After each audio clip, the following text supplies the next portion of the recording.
উম্মতেরা আবার পাগলের মতো রওনা হয়ে যাবে নবীর নিকট। তিনিও বলবে লাস্তু হাহুনাকুম। এবার চলে যাবে ইব্রাহিম নবীর নিকট। তিনিও বলবে লাস্তু হাহুনাকুম। এবার চলে যাবে মূসা নবীর নিকট। তিনিও বলবে লাস্তু হাহুনাকুম। এবার চলে যাবে ঈসা নবীর নিকট। ঈসা নবীর কাছে সবাই মিলে বড় কান্না ভরা আওয়াজে বলতে থাকবে, ও পয়গম্বর ঈসা, আপনি যদি আমাদের ব্যাপারে একটু সুপারিশ না করেন, যাওয়ার মতো কোনো পথ নাই, যাওয়ার মতো কোনো রাস্তা নাই। ঈসা নবী সমস্ত উম্মতের চোখের পানি দেখিয়া বড় পাগলের মতো ঘোষণা দিতে থাকবে, এর সমস্ত উম্মতের দল, আজকে যেই দিবসে আমার কাছে তোমরা আগমন করছো, এই দিবসের মধ্যে একমাত্র ব্যক্তি রয়েছে যার নাম মুহাম্মাদুর রাসূলুল্লাহ সাল্লাল্লাহু আলাইহি ওয়াসাল্লাম। এই নবীর কাছে ছাড়া আর কোনো উপায় থাকবে না। পাগলের মতো সমস্ত উম্মতেরা নবীর নিকটে চলে যাবে। আমার নবীর নিকটে দাঁড়ায়া চোখের পানিগুলো টপ টপ করে ছেড়ে দিয়া কাঁদবে। নবী বলবে, কেন কান্না করো? জবাব দাও, জবাব দাও, জবাব দাও।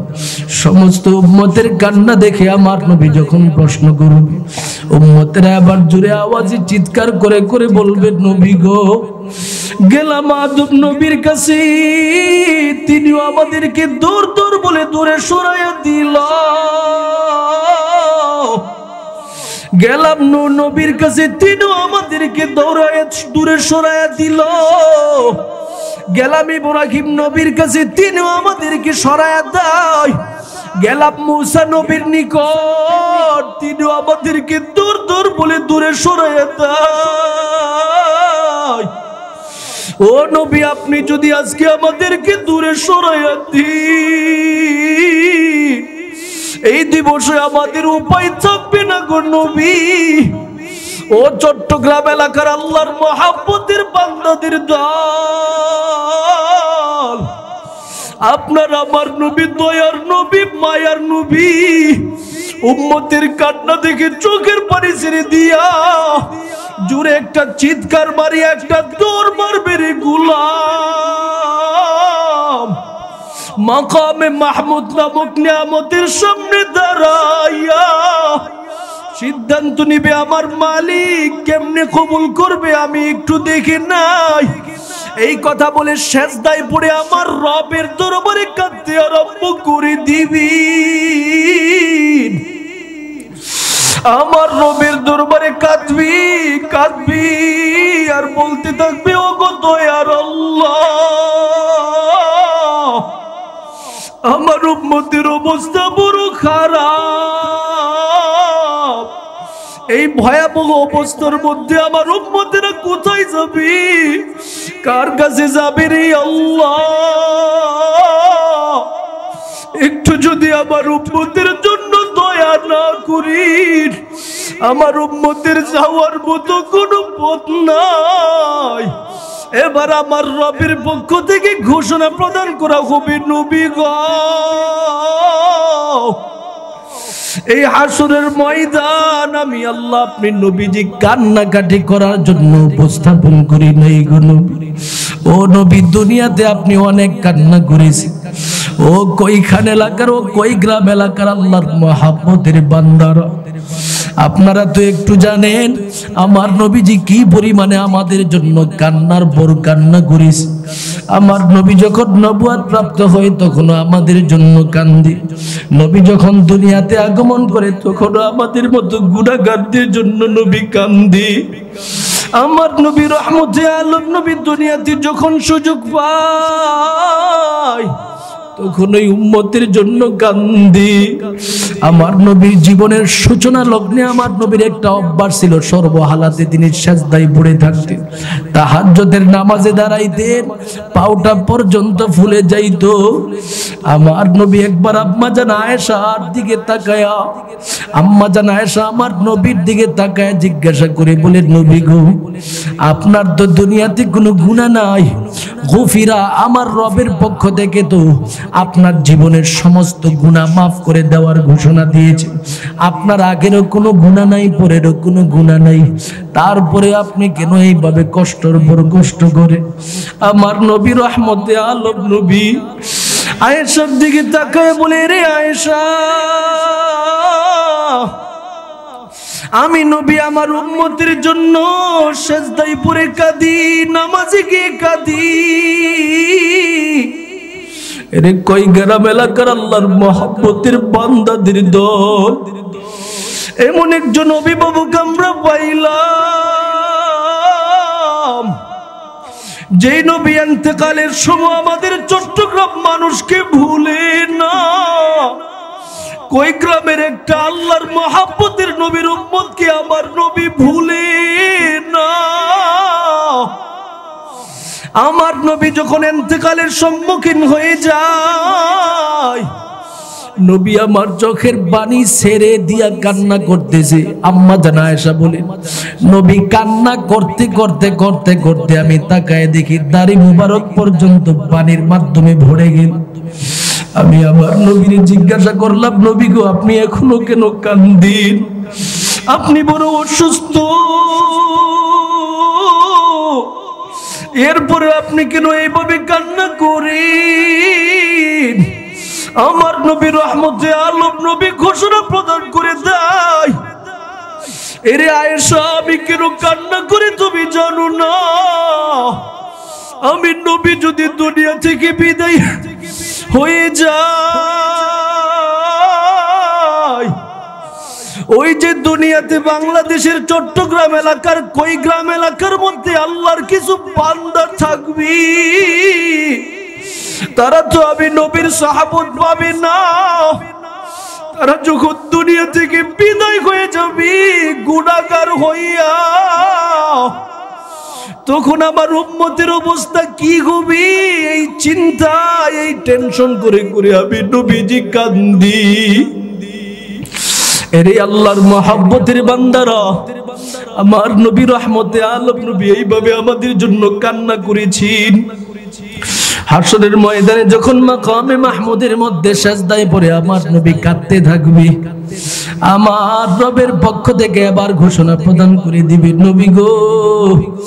ইব্রাহিম নবী রবের দরবারে দোয়া করে বলে, আল্লাহ, পৃথিবীর জমিনের মধ্যে আপনি যেহেতু মানুষ প্রেরণ করবেন, আর মানুষদের সর্বশ্রেষ্ঠ নবী হিসাবে মুহাম্মদকে প্রেরণ করবেন, আমি আপনার কাছে দোয়া করতেছি, রব্বানা ওয়া বা'আস ফীহিম রাসূলাম মিনহুম।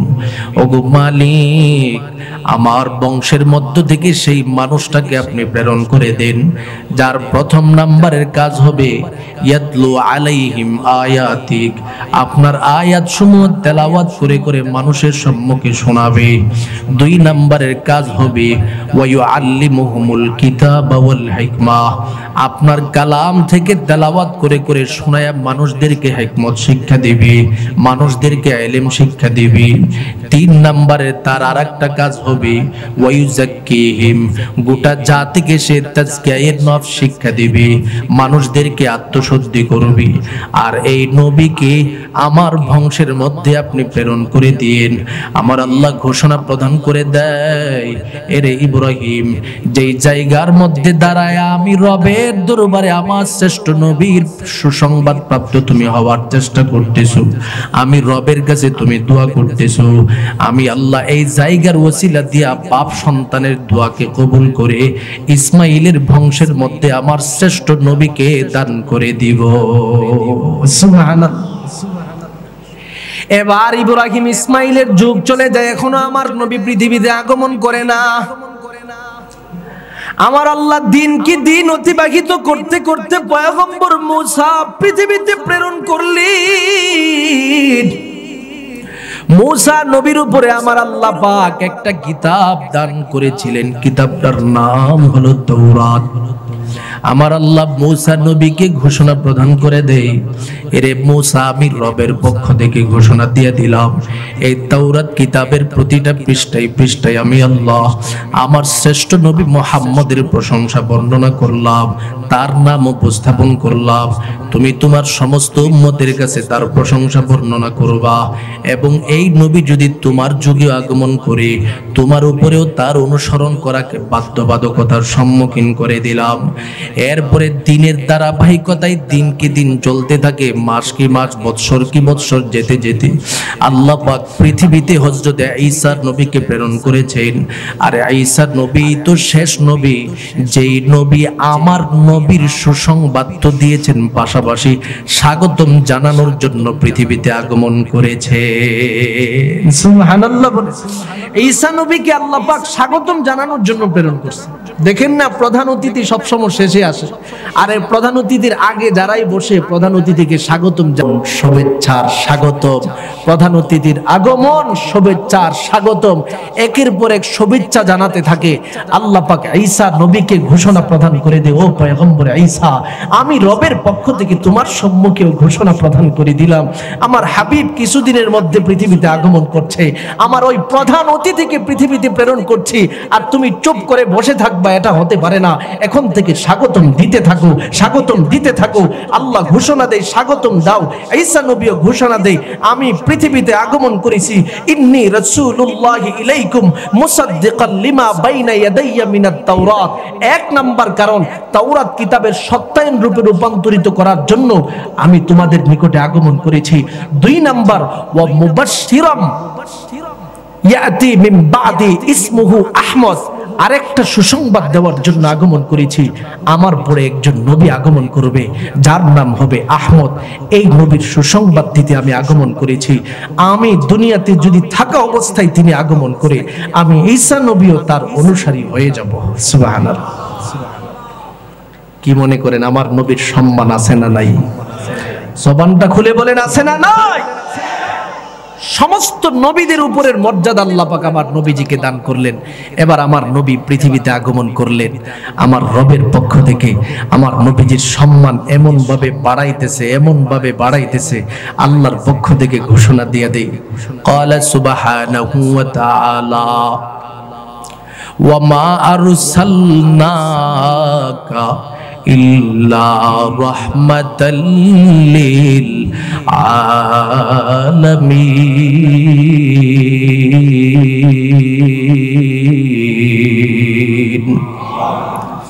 আমার রবের পক্ষ থেকে দুনিয়ার প্রতিটা মানুষের সম্মুখে মেসেজ প্রদান করে দেও, দুনিয়ার সমস্ত উম্মতের দলেরা, আমার নবী শ্রেষ্ঠ নবীকে পৃথিবীর জমিনের মধ্যে আমি আল্লাহ পাক প্রেরণ করেছি। কেমন সম্মান, কেমন মর্যাদা দিয়েছি জানো?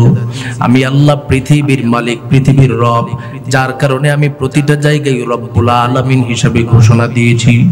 আমি আল্লাহ আকাশের রব, যার কারণে আমি আকাশের রবের ঘোষণা দিয়েছি। আমি আল্লাহ জমিনের মধ্যে যতটা সৃষ্টি রয়েছে, মাখলুকাত রয়েছে, সবকিছুর রব, আর সেই জায়গার মধ্যে আমি আল্লাহর পক্ষ থেকে ঘোষণা দিয়ে দিলাম, নবী গো, পৃথিবীতে যত সৃষ্টি রয়েছে সমস্ত সৃষ্টির রব যেমন আমি আল্লাহ, পাশাপাশি এই সৃষ্টির রহমত হিসাবে আপনি নবীকে আমি আল্লাহ পৃথিবীতে প্রেরণ করে দিলাম। সুবহানাল্লাহ। আমার নবীজি গাছের রহমত, আমার নবীজি প্রাণীদের রহমত, আমার নবীজি চট্টগ্রাম এলাকার প্রতিটা বালুর জন্য রহমত, চট্টগ্রাম এলাকার প্রতিটা ইটের জন্য রহমত, চট্টগ্রাম এলাকার প্রতিটা মানুষের জন্য রহমত। আমার নবীজি প্রতিটা মানুষের জন্য যেমন রহমত, মাখলুকাতের জন্য রহমত, গাছের পাতার জন্য রহমত। এই জন্যই তো আমার নবী রহমতে আলম, নবীজিকে গাছেরাও সম্মান করতেন, আমার নবীজিকে পাথরেরাও সম্মান করতেন, আমার নবীজির কদমের মধ্যে গাছেরা সেজদা দেওয়ার জন্য পর্যন্ত পাগল হয়ে যেত। সুবহানাল্লাহ। ইতিহাসের কিতাবের মধ্যে লিপিবদ্ধ হয়েছে, আমার নবী যখন বয়স মাত্র 12 বছর, বলেন বলেন বয়স কত বছর বলছি? 12 বছর বয়স আমার নবীর। একজন চাচা ছিলেন, চাচার নাম পৃথিবীর প্রতিটা মানুষ ভালো করে জানে, তার নাম ছিলেন আবু তালেব। আমার নবী রহমতে আলম নবী চাচার সাথে প্রতিটা মুহূর্ত কাটাতেন। একদিনের ঘটনার দিকে তাকালে দেখা যায় চাচা আবু তালেব মক্কা নগরী থেকে ব্যবসা করার জন্য সিরিয়ার দিকে সফরে যাবে। আমার নবীকে ঘোষণা প্রদান করা হয়, রে মুহাম্মদ, তুমি কি আমার সাথে ব্যবসার মধ্যে অংশগ্রহণ করবা? বলে, হ্যাঁ চাচা, আপনি যদি চান আমাকে নিয়ে যেতে পারেন। 12 বৎসরের বালক আমার নবীজিকে নিয়ে মহাব্বতের চাচা রওনা হয়ে গেল বিশাল বড় কাফেলা নিয়ে।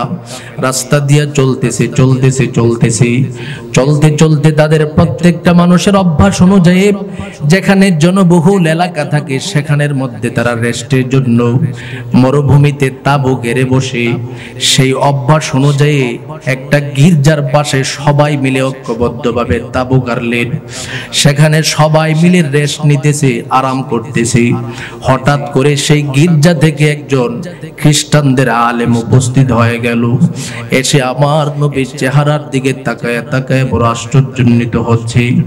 একবার চেহারার দিকে তাকায়, আবার গির্জার ভিতরে প্রবেশ করে, আবার গির্জার ভিতর থেকে এসে নবীর চেহারার দিকে তাকায়। সেই খ্রিস্টান আলেম ধারণা করতেছে ব্যাপারটা কি। আমি যে ইনজিল কিতাব পড়েছি সেই ইনজিল কিতাবের মধ্যে তো এমন একটা ব্যক্তির কথাই বর্ণনা করা হয়েছে যার মতো সুন্দর পৃথিবীর জমিনের মধ্যে আর কিছুই হতে পারে না। আমি যেই বালকটার দিকে তাকায় দেখতেছি এই বালকের মতো সুন্দর এই পৃথিবীতে আর কেউ কখনো হতে পারে না। সুবহানাল্লাহ। গির্জার আলেম বড় আশ্চর্যান্বিত হয়ে গেল, ব্যাপারটা কি রে? ছেলেটার দিকে তাকায়া শুধু কিতাবের সাথে মিল পাইতেছি, হাতের দিকে তাকালেও আশ্চর্য, চেহারার দিকে তাকালেও আশ্চর্য, চুলের দিকে তাকালেও আশ্চর্য। এত সুন্দর চেহারাওয়ালা বালক সন্তান তো আমি জীবনে কখনো দেখি নাই। আবার ইনজিল কিতাবের মধ্যে এমন একটা বালকের ইতিহাসও বর্ণনা করা হয়েছে, প্রশংসাও বর্ণনা করা হয়েছে।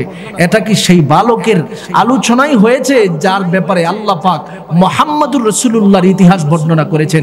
তিনি কি সেই মুহাম্মদ কিনা? এবার তার নিকটে গেল, জিজ্ঞাসা করতেছে, বালক তোমার নাম কি? বলে, আমার নাম মুহাম্মদ।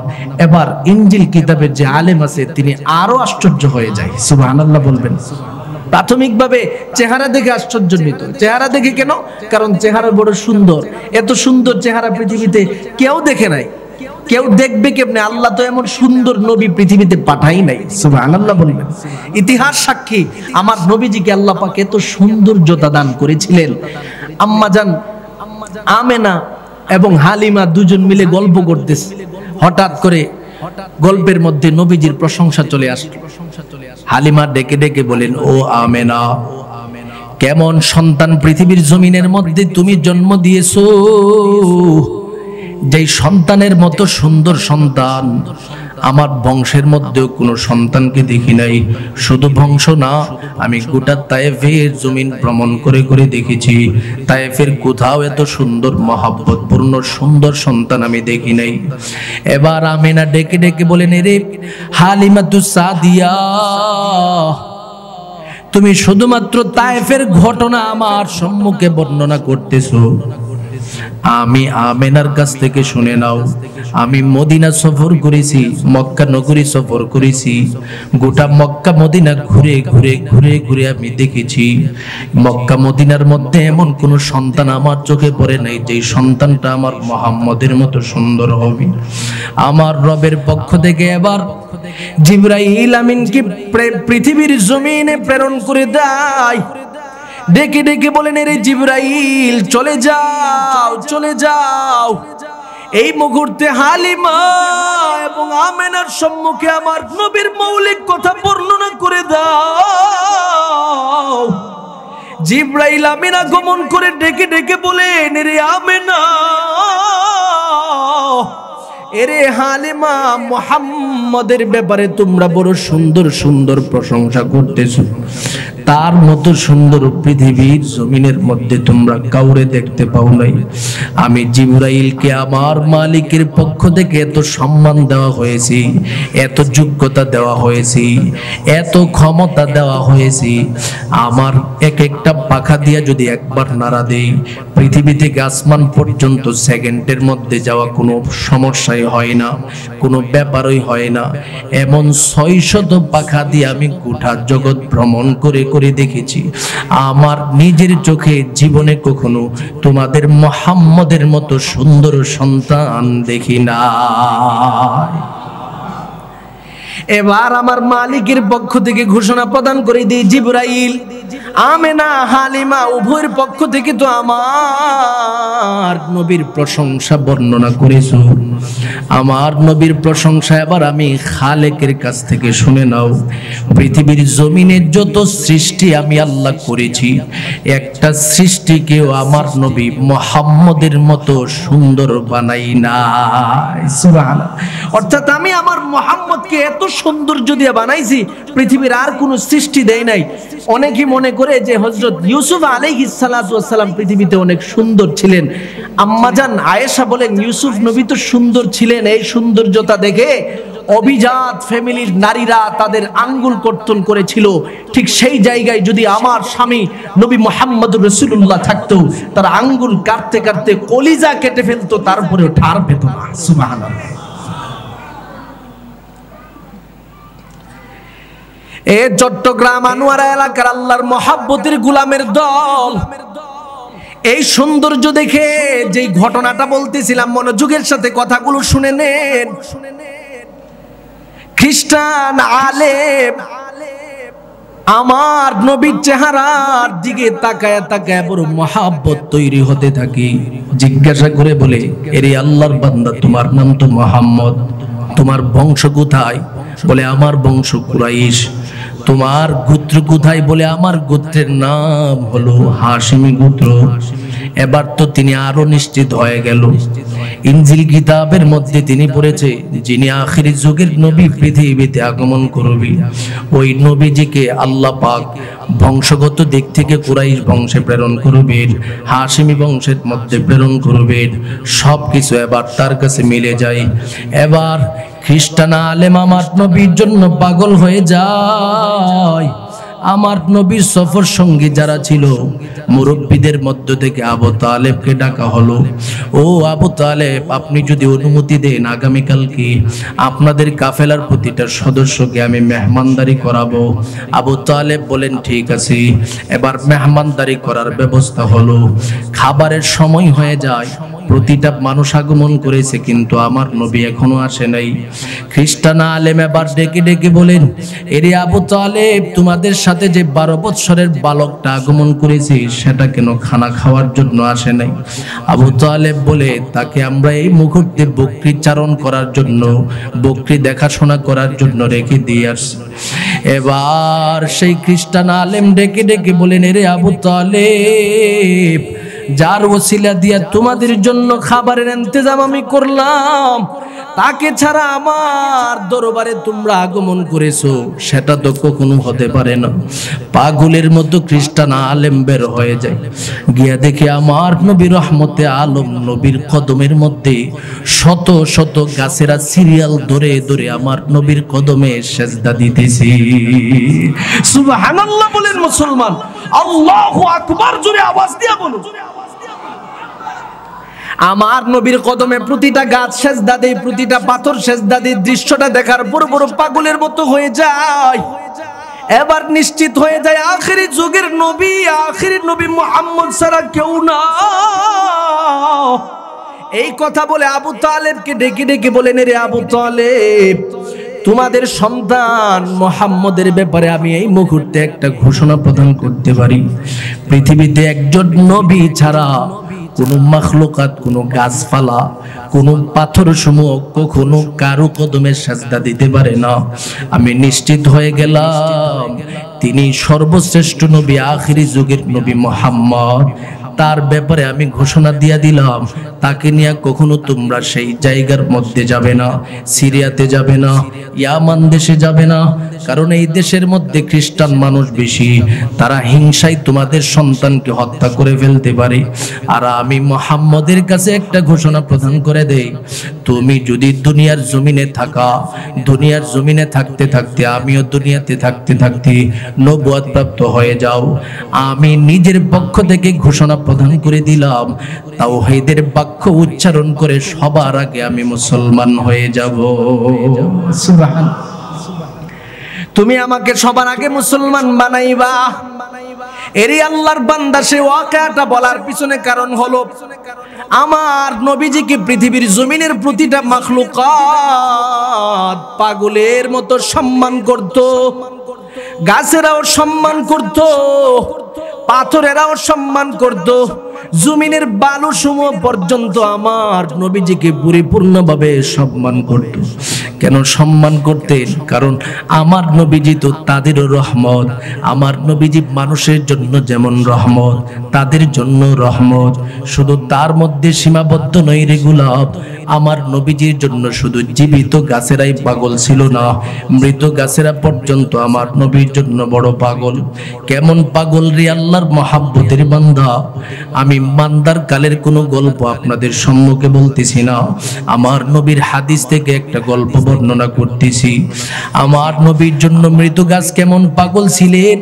মক্কা নগরী থেকে যখন মদিনা নগরীর মধ্যে আমার নবীজি সর্বপ্রথম চলে যায়, সেখানে যাওয়ার পরে মুসলমানের সংখ্যা স্বল্প, যার কারণে মুসলমানদের সামনে যখন তিনি বয়ান করে, সুন্দর কোনো চেয়ার ছিল না, সুন্দর কোনো মেম্বর ছিল না, শুধুমাত্র একটা খেজুর গাছের গোড়ার মধ্যে বসে বসে আমার নবীজি প্রতিটা মুহূর্তে মুহূর্তে খুতবা দেয়।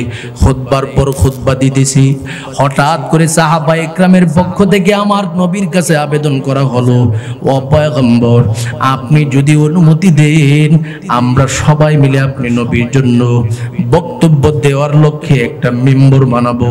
মেম্বর বানানোর অনুমতি দেওয়া হলো। সাহাবা ইকরামরা এবার মেম্বর বানায় আনলেন, আমার নবীর সামনে উপস্থাপন করা হলো। নবীজি আবার মেম্বরের মধ্যে বসে বসে খুতবা দিতে থাকে, খুতবা দিতে থাকে। এরে মুমিন, সময় কি সময় যখন আমার নবী পার করতেছেন, সময় কি সময় পার করতেছে, হঠাৎ করে পাশ থেকে আমার নবীজি একটা আওয়াজ শুনতে পাই, কোথায় থেকে যেন উটের মতো ফুফায় ফুফায় কান্না করতেছি। উটের মতো ফুফায় ফুফায় কান্নার আওয়াজটা শুনিয়া আমার নবীজি সাহাবা ইকরামদেরকে জিজ্ঞাসা করে বলে, এরে সাহাবা ইকরামের দল, তোমাদের মধ্য থেকে এমন কে আছে উট নিয়ে আসছে, সেই উট থেকে যেন ফুফায় ফুফায় কান্নার আওয়াজ শোনা যায়। সাহাবীরা বলে, নবী গো, এখানে আশেপাশে কোনো উট নাই। নবী আমার হঠাৎ করে তাকায় দেখে কান্নার আওয়াজটা যেন ওই মৃত খেজুর গাছের কাছ থেকে আগমন করতেছে। আমার নবী আবার মেম্বর থেকে একটা দৌড় মারলো রে, চট্টগ্রামের আল্লাহর বান্দাদের দল। আমার নবী রহমতে আলম নবী সেই মৃত খেজুর গাছের সম্মুখে দাঁড়াইয়া তাকায় তাকায় দেখে মৃত খেজুর গাছ ওই বাস্তব হালাতে কান্নার পর কান্না করতেছে। আমার নবী বলে, ব্যাপারটা কি ও মৃত খেজুর গাছ, তুমি কেন কান্দ? জবাবে বলতেছে, নবী গো, আমি কি অপরাধ করে ফেললাম যে অপরাধের কারণে আমার রহমতে আলম নবী আমাকে ছেড়ে দিয়া আরামের মিম্বরের মধ্যে বসে গেল? ও নবী, আমি কি আপনার সাথে বেয়াদবি করে ফেললাম যার কারণে আমার ঘোড়ার মধ্যে আপনি বসেন না? আমার রহমতে আলম নবীর সহবত থেকে আমি বঞ্চিত হয়ে গেলাম। ও নবী গো, আপনার কাছে আমি একটু আবেদন করতেছি, এখন থেকে আমাকে পাশে রেখে রেখে কি একটু বয়াত দেওয়া যায় না? আমার নবীজি এবার মৃত খেজুর গাছের কান্না দেখিয়া রহমতে আলম নবীর চোখের পানিগুলো টপ টপ করে ছেড়ে দেয়। কান্না ভরা কণ্ঠ নিয়ে ডেকে ডেকে বলে, নেরে খেজুর গাছ, তুমি আমি নবীর জন্য এত পাগল, আমি নবীজি এই মুহূর্তে তোমার সম্মুখে ঘোষণা প্রদান করে দিলাম, আজ থেকে তুমি আমি নবীর কাছ থেকে দূরে থাকবে না। আমি নবী এখন থেকে ঘোষণা প্রদান করে দিলাম, আমি যেই মিম্বরের মধ্যে খুতবা দেই এই মিম্বরের পাশে তোমার জন্য চিরস্থায়ীভাবে জায়গার ব্যবস্থা করে দিলাম। সুবহানাল্লাহ। মুহাব্বতের সাথে জবানটা খুলে বলুন আল্লাহু আকবার। मस्जिद में कलमा में नमाज में अज़ा में है नाम इलाही से मिला नाम मोहम्मद, है नाम इलाही से मिला नाम मोहम्मद। फरमाते हैं आदम के मुझे खुल्द तुरी में, लिखा हुआ तो बाब मिला नाम मोहम्मद, लिखा हुआ तो बाब मिला नाम मोहम्मद। महबूब किया सल्ले अला नाम मोहम्मद, आंखों के दिया दिल के जिला नाम मोहम्मद, आंखों की दिया दिल के जिला नाम मोहम्मद। ও আনোয়ারা এলাকার মুহাব্বতের গোলামের দল, দুনিয়ার জমিনে যদি আমার নবীর মোহাব্বত একটা মৃত খেজুর গাছ করিয়া আমার নবীর নিকটে জায়গা পেয়ে যায়, আপনি আমার মতো যেই সমস্ত মোহাব্বতের উম্মতেরা আমার নবীর ব্যাপারে মোহাব্বত দেখাই, ভালোবাসা দেখাই, আমার নবী যে আমাদেরকে কখনো দূরে সরাইয়া দিবে না। এই জন্য রহমতে আলম নবী দুনিয়ার প্রতিটা মানুষের সম্মুখে ঘোষণা দিয়া দেই, এরে আমার মোহাব্বতের উম্মতের দল, মক্কা মদিনা থেকে তোমাদের বাড়ি হবে অনেক দূর, হাজার হাজার হাজার হাজার মাইল দূরে হবে তোমাদের বাড়ি, কিন্তু আমি নবীর মোহাব্বত তোমরা ঠিকই প্রকাশ করবা, জাহির করবা। আমি নবী তোমাদের জন্য মোহাব্বতের পদ্ধতি বর্ণনা করে দিলাম। ক্বালা রাসূলুল্লাহি সাল্লাল্লাহু আলাইহি ওয়াসাল্লাম, মান আহাব্বা সুন্নতি ফাকাদ আহাব্বানি ওয়া মান আহাব্বানি কানা মাই ফিল জান্নাহ। এরে আমার উম্মতের দলেরা, আমি নবীর পক্ষ থেকে ঘোষণা প্রদান করে দিলাম, দুনিয়াতে তোমরা যদি আমি নবীর একটা সুন্নতকে অনুসরণ করতে পারো, ফাকাদ আহাব্বানি, তোমরা আমাকে ভালোবাসতে শুরু করে দিবা, ওয়ামান আহাব্বানি, যারা আমি নবীজিকে ভালোবাসতে শুরু করে দিবা, কানা মাই ফিল জান্নাহ, আমি নবী ঘোষণা দিলাম, মৃত খেজুর গাছকে তো আমি নবী দুনিয়াতে আমার কাছে টেনে টেনে নিলাম, কিন্তু তোমাদেরকে আমার সাথে আমি নবীজি জান্নাতের ভিতরে রেখে দিব। সুবহানাল্লাহ বলেন আল্লাহর বান্দা, সুবহানাল্লাহ। তাহলে আমার নবীর সাথে জান্নাতে থাকতে গেলেও নবীর সুন্নতের বিকল্প নাই, কথা কোন ঠিক কিনা? এই যুগের মধ্যে আশিক রাসূলের অভাব নাই, এই যুগের মধ্যে নিজেদেরকে বড় আশিক দাবি করনেওয়ালার অভাব নাই রে গোলাম। কিন্তু যদি তাকে বলা, তখন একজন অপরজনের চেহারার দিকে তাকালে প্রকাশ্যভাবে যে সুন্নতটা দেখা যায় তার নাম হলো দাড়ি, কথা কোন ঠিক কিনা? এরে মুমিন, এই সুন্নতটাকে আনার জন্য কত আলেম যুবক ভাইদের কাছে নসিহত করে, কিন্তু যুবক ভাইরা বলে হুজুর সময় নাই, দাড়ি যদি রাখি মানুষ আমাকে বৃদ্ধ বলবে, মানুষ আমাকে বিভিন্ন ধরনের ঠাট্টা করবে, মস্কারা করবে। আমার নবী ঘোষণা প্রদান করে দেয়, এরে আমার সমস্ত যুবক উম্মতের দলেরা, তোমার জীবনের যৌবন নামক নিয়ামত আমার রবের দরবারে বড় গুরুত্বপূর্ণ।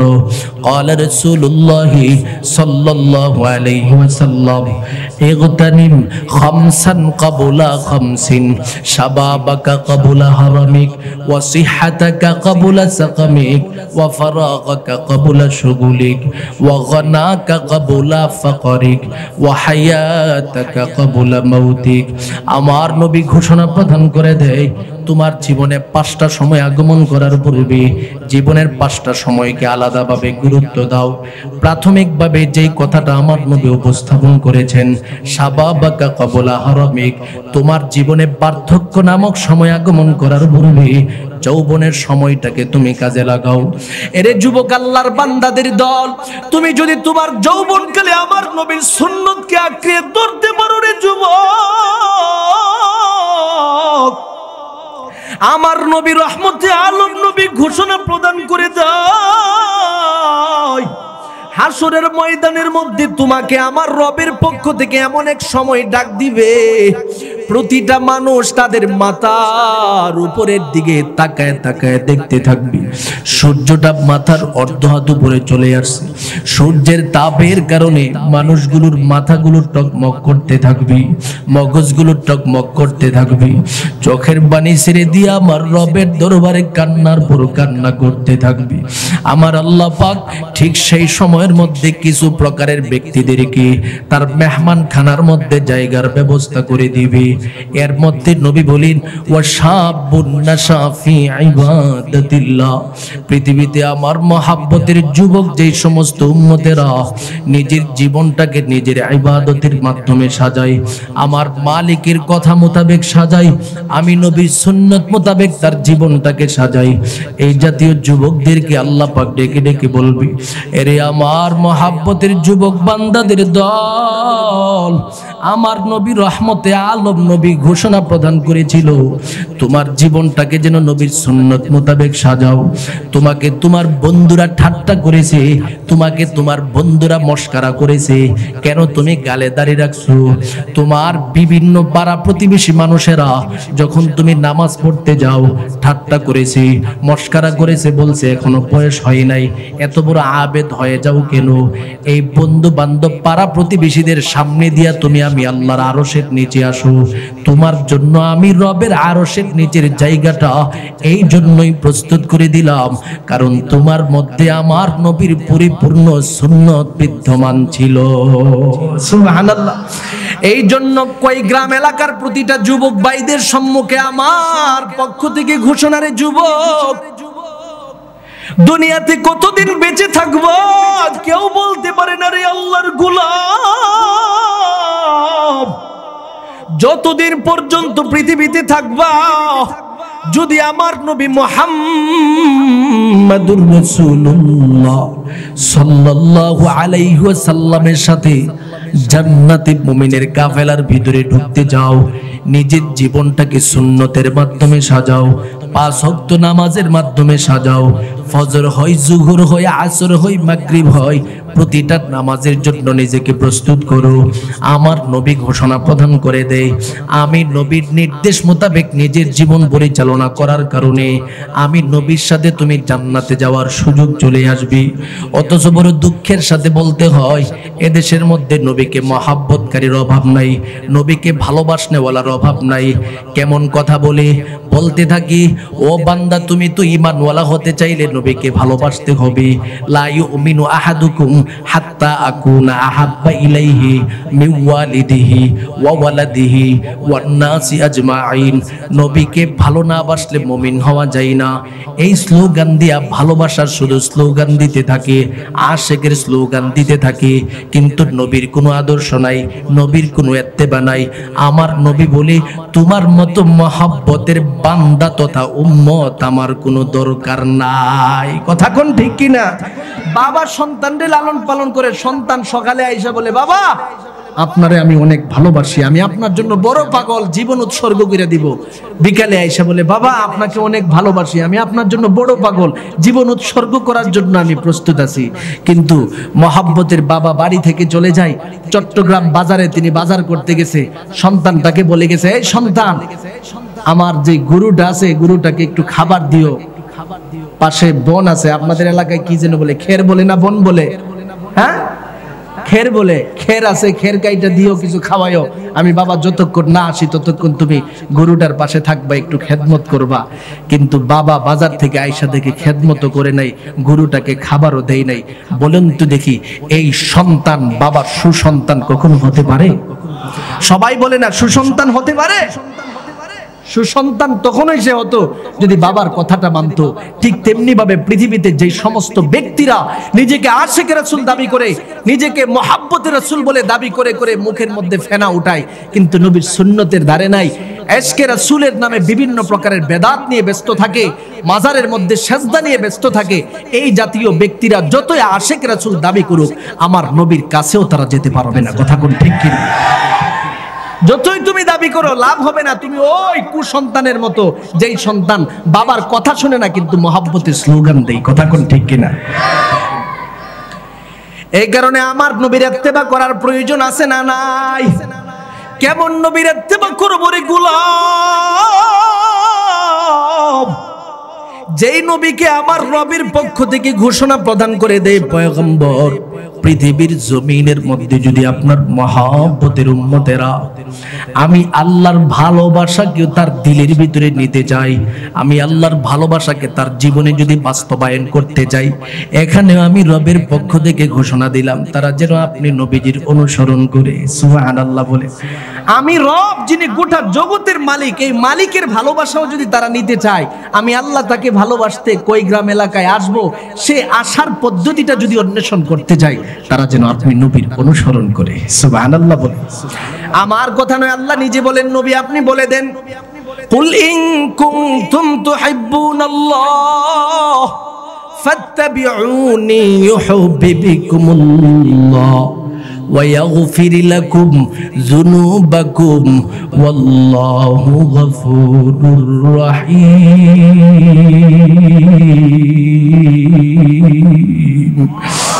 মুহাব্বতের সাথে বলেন আল্লাহু আকবার। আমার রবের পক্ষ থেকে ঘোষণা প্রদান করে দেয় পয়গম্বর, দুনিয়ার প্রতিটা মানুষের সম্মুখে আপনার পক্ষ থেকে ঘোষণা প্রদান করে দেন, যদি আমি আল্লাহর ভালোবাসা বান্দা পেতে চাই, তারা যেন আপনি নবীর অনুসরণ করি। যদি আপনি নবীর অনুসরণের মাধ্যমে তার জীবনটাকে সাজাই, ইউহিব্বুকুমুল্লাহ, আমি আল্লাহকে ভালোবাসার জন্য বান্দা দরাদরি করার প্রয়োজন নাই। আপনার ইত্তেবা করার কারণে আমি আল্লাহ নিজে ভালোবাসার জন্য তার কাছে চলে আসবো। সুবহানাল্লাহ বলবেন। ইউহিব্বুকুমুল্লাহ, আমি আল্লাহ নিজে তোমার কাছে ভালোবাসতে আসবো। শুধু ভালোবাসতে আসবো না, ওয়া ইয়াগফির লাকুম যুনুবাকুম, তোমার জীবনের যত গুনাহ আছে আমি আল্লাহ কুদরতি হাতে মাফ করে দিব। তাহলে আমার রবের ভালোবাসার সাথে আমার নবীর ইত্তেবাকে আল্লাহ পাক সংযুক্ত করে দেয়। এরই আল্লাহর মুহাব্বতের গোলামের দল কেমন একজন নবীর উম্মত হিসাবে পৃথিবীর জমিনের মধ্যে আগমন করলাম, যেই নবীজিকে আল্লাহ পাক এত সম্মানে তো মর্যাদা দান করেছে। আমার নবী যখন তার জবান দিয়া আমার রবের কাছে বলতো, আল্লাহ এই মুহূর্তে আমি আপনার কাছে আবেদন করতেছি, আমি একটা খাবারে স্পর্শ করতেছি, এই খাবারটাকে আপনি 100 জনের জন্য প্রস্তুত করে নেন। আমি একজনের খাবারে স্পর্শ করব, আপনি 1000 জনের জন্য প্রস্তুত করে নেন। আমি 2 জনের খাবারে স্পর্শ করব, ওগো আল্লাহ আপনি 2000-এর জন্য প্রস্তুত করে নেন। আমি 3 জনের খাবারে স্পর্শ করব, আপনি 3000-এর জন্য প্রস্তুত করে নেন। আমার আল্লাহ আমার নবীকে ঘোষণা দেই, নবী গো আমি আল্লাহ এই জায়গার মধ্যে আপনাকে এমন সম্মান বাড়ায় দিলাম, যখনই আমি আল্লাহর কাছে চাইবেন আমি আল্লাহ দিতে প্রস্তুত। সুবহানাল্লাহ বলেন। এজন্য নবী আমার 3 জনের খাবার একদিন ধরছে, ধরে বলে এই খাবারটা 3000-এর মধ্যে বন্টন করো। সাহাবীরা বলে নবীর কথার সাথে সাথে আমরা 3000-এর মধ্যে বন্টন করলাম। দেখি 3000 মানুষের মধ্যে 3 জনের খাবার বন্টন করতে আমরা সক্ষম হয়ে গেলাম। সুবহানাল্লাহ। কেমন নবী পাইলাম। যুদ্ধটা ছিল খন্দকের যুদ্ধ। আমার নবীজি পৃথিবীতে ইসলামকে বিজয় করার জন্য অনেক যুদ্ধ করেছেন। ইসলামের আওয়াজকে সারা পৃথিবীর জমিনের মধ্যে প্রচার করার জন্য নবীজি অনেক যুদ্ধের ময়দানে অংশগ্রহণ করেছেন। এর মধ্যে প্রথম যুদ্ধটা ছিল বদরের যুদ্ধ। সেখানে মুসলমানের সংখ্যা ছিল মাত্র 313 থেকে 315 জন। এই 313 থেকে 15 জন লোক 1000 কাফেরদের বিরুদ্ধে বিজয় লাভ করেছিলেন। সুবহানাল্লাহ। এরপরে দ্বিতীয় যুদ্ধটা হয়েছিল উহুদের যুদ্ধ। সেখানে মুসলমানরাই প্রাথমিকভাবে বিজয় লাভ করেছিলেন। শেষ দিকে অল্প একটু সমস্যার কারণে মুসলমানদের হাত থেকে বিজয়টা ছিনিয়ে নিয়েছিল। কিন্তু তৃতীয় নম্বরে একটা যুদ্ধ হয়েছিল। ওই যুদ্ধের ময়দানে মুসলমানের সংখ্যা ছিল 3000, কাফেরদের সংখ্যা ছিল 10000। 3000কে আল্লাহ পাক 10000-এর মোকাবেলায় বিজয় দান করেছিলেন। বলেন তো দেখি 3000-এর উপরে 10000 কত ডবল হতে পারে? 3 ডবল। কত ডবল? 3 ডবল। 3 ডবল ব্যক্তির সাথে এক প্রকার মানে 3000 মানুষ 10000-এর বিরুদ্ধে যুদ্ধ করে বিজয় লাভ করেছেন। এই ইতিহাস দিয়ে আল্লাহ পাক দুনিয়ার সমস্ত ঈমানদারদের সামনে একটা মেসেজ দিতে চায়। ও দুনিয়ার সমস্ত ঈমানদারের দলেরা ভালো করে শুনে নাও, আমার নবীর সাহাবীদের ঈমানের মতো তোমাদের ঈমানকেও যদি বানাতে পারো, শুধু 3000 10,000-এর বিরুদ্ধে কোনো, তোমরা যদি 1000 মানুষও কোনো এক ময়দানের মধ্যে দাঁড়িয়ে যাও, লক্ষ কুফফার তাগুদের বিরুদ্ধে তোমরা একাই যথেষ্ট হতে পারবে। সুবহানাল্লাহ, একাই যথেষ্ট হতে পারবে, কিন্তু যোগ্যতা অর্জন করতে হবে সাহাবীদের মতো। কার মতো? সাহাবীদের যোগ্যতা কি ছিল? মুহাম্মাদুর রাসূলুল্লাহি ওয়াল্লাযীনা মাআহু আশিদ্দাউ আলাল কুফফার রুহামাউ বাইনাহুম তারাহুম রুকআন সুজ্জাদান ইয়াবতাগুনা ফাদলাম মিনাল্লাহ। রে মুমিন, আমার রবের পক্ষ থেকে আয়াতের মধ্যে ঘোষণা দে, আমার নবীর সাহাবীদের যে খাসলত ছিল, যে অভ্যাস ছিল, তারা সর্বহালাতে আশিদ্দা ওয়া আলাল কুফার, কুফফারদের ব্যাপারে বড় সিদ্ধ দরওয়াজার, বড় কঠোর দরওয়াজার। কিন্তু তাদের মধ্যে আর একটা যোগ্যতা ছিল, সেটা হলো রুহামা ও বাইনাহুম, ভাই ভাই মুসলমান মুসলমানদের মধ্যে ভালো সম্পর্ক। সুবহানাল্লাহ বলেন। মুসলমান মুসলমানের মধ্যে অত্যন্ত ভ্রাতৃত্বপূর্ণ সম্পর্ক, কোনো প্রকারের ভেদাভেদ নাই, কোনো প্রকারের ঝামেলা নাই, এত সম্পর্ক ছিল। আমার একজন মুসলমান ভাই আমার সামনে কষ্ট পাবে, আমি কখনো বরদাস্ত করতে পারবো না। মুসলমান মুসলমানের মধ্যে তাদের কোনো প্রকারের বিরোধ ছিল না, কোনো প্রকারের হিংসা বিদ্বেষ ছিল না, যার কারণে আল্লাহ পাক ঘোষণা দেয় এই হিংসা বিদ্বেষ মুক্ত মুসলমানিত্ব তারা গ্রহণ করার কারণে 313 জনের মোকাবেলায় 1000 আগমন করেছিল, আমি আল্লাহ তাদেরকে বিজয়ের দারাজাত দান করেছিলাম। সুবহানাল্লাহ। আজকেও আল্লাহ পাক আমাদের সামনে এই বিষয়টা বুঝাইয়া দেয়, বান্দা তোমরাও যদি আমার ওই নবীর সাহাবীদের আদর্শ গ্রহণ করতে পারো, নিজেদের মধ্যে ভেদাভেদ সৃষ্টি না করে মুসলমান মুসলমানদের মধ্যে যদি ঐক্যতার ভিতরে তোমরা ঢুকতে পারো, আমি আল্লাহ তোমাদের জন্য বিজয়ের দরওয়াজা দান করে দিব। সুবহানাল্লাহ বলেন না? এই জন্য আমি কই গ্রামের মুসলমান ভাইদের সম্মুখে যে মেসেজটা দিতে চাই, অতি দ্রুত আমাদের সম্মুখে সুসংবাদ আগমন করতেছে, সমস্যা নাই, চলতেছে। মুসলমান মুসলমানদের মধ্যে সম্পর্ক এই মুহূর্তে ধীরে ধীরে ধীরে ধীরে বৃদ্ধি পাচ্ছে। সামনে আমাদের জন্য বিশাল একটা সুযোগ আগমন করতেছে। এই সুযোগের প্রধান একটা নমুনা আমরা গতকালকে দেখতে পেয়েছি। আমাদের মুরব্বী আল্লামা মামুনুল হক সাহেব বরিশালের এক সম্মেলনে ঘোষণা দিয়েছেন, আমরা ইসলামী আন্দোলনের যারা সদস্যবৃন্দ আছেন, নেতৃবৃন্দ আছেন, সবার সাথে হাতে হাত মিলাইয়া নিছি। এবার আপনাদের কাজ হলো সবাই ঐক্যবদ্ধভাবে প্রস্তুত থাকা। কথা কোন ঠিক কিনা? সবাই সংবাদ পেয়েছেন? পেয়েছেন সবাই? সবাই পেয়েছেন। 1 নম্বরের ঘোষণা আল্লামা মামুনুল হক সাহেব এটা দিয়েছেন। এই ঘোষণা শোনার পরে কিছুক্ষণ পরে দেখি আমাদের শাইখে চরমোনাই আগমন করেছেন। এবার শাইখে চরমোনাই উপস্থিত হয়ে তিনি তার পক্ষ থেকে ঘোষণা দিলেন, আমাদের হাত মিলে গেছে, এবার আপনারা শুধু দোয়া করেন সামনে ইসলামের বিপ্লব ঘটবে। আল্লাহু আকবার বলেন, জবানটা খুলে বলুন আল্লাহু আকবার। আজকে গতকালকে শুধুমাত্র দুজনের এই বক্তব্য আমরা শ্রবণ করেছি, অনলাইন অফলাইন প্রতিটা জায়গার মধ্যে এখন আনন্দের জোয়ার চলতেছে। কথা কোন ঠিক কিনা? তার মানে এদেশের প্রতিটা তরুণ যুবক সন্তান, যদিও ব্যক্তিটা নামাজ পড়ে না, নবীর সুন্নত মোতাবেক সঠিকভাবে চলতে পারে না, কিন্তু সেই যুবক সন্তানটাও চায় এদেশের প্রতিটা আলেম সমাজ ঐক্যবদ্ধভাবে প্ল্যাটফর্মে দাঁড়িয়ে যুবকদেরকে ডাক দিবে আর যুবক সন্তানদেরকে ডাক দিয়ে মাঠে ময়দানে কাজ করাবে। ইসলামের বিপ্লব সাথে সাথে ঘটিত হয়ে যাবে। কথা কোন ঠিক কিনা? এই জন্য আমরা পরিষ্কার ভাষায় তাগুত শক্তিদের সম্মুখে যে ঘোষণা প্রদান করতে চাই, এদেশের মুসলমানিত্ব একের পর এক অগ্রসর হচ্ছে, এদেশের আলেম সমাজ ঐক্যতার দরওয়াজার দিকে সামনের দিকে অগ্রসর হচ্ছে।